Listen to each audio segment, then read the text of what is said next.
হঠাৎ পড়ার টেবিলে বসেছিলাম আর ভালো লাগতেছিল না, দেখি মনের ভিতরে পুশুর পুশুর কেঁচুর কেঁচুর করতেছে, তাই উঠে গেলাম। উঠে একটু হিটারটা নিলাম হাতে, চিন্তা করলাম দেখি কি করা যায়। তো আমি এখন বাইর হইয়া একটু টিপাটিপি করতেছিলাম, অর্থাৎ সুই কারেন্টের বাইরের বাতিটা দিলাম। দেওয়ার পরে ভিতরে যাতা হয়, আবার মনে নেই হতে হয়, মোটরটা ছাড়তে হয়, ছাড়াকে বাদ পানি লে করে আতা হয়। পানি নেওয়ার জন্য ইন্ডিয়ার বাদটা ছেড়ে দিলাম আমাদের বাংলাদেশে।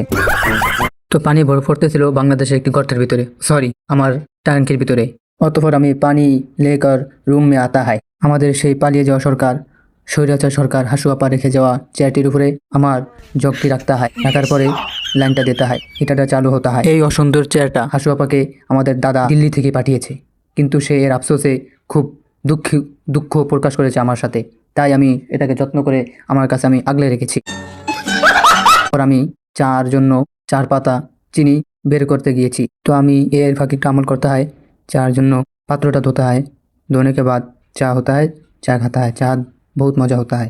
इसके लिए যারা চা खाता है मेरे साथ যোগাযোগ করতে হয়, যাতে আমি আপনার বাসায় গিয়ে চা খাইতে পারি। ও ভুল হয়ে গেছে, যাতে আপনারা এসে চা খাইতে পারেন। যাদের মন চায় চা খাইতে সবাই চলে আসুন হাটাদারি মাদ্রাসা। আসসালামু আলাইকুম গাইস, কেমন আছেন? আশা করি সকলেই ভালো আছেন। আপনাদের আমিও অনেক অনেক অনেক ভালো আছি।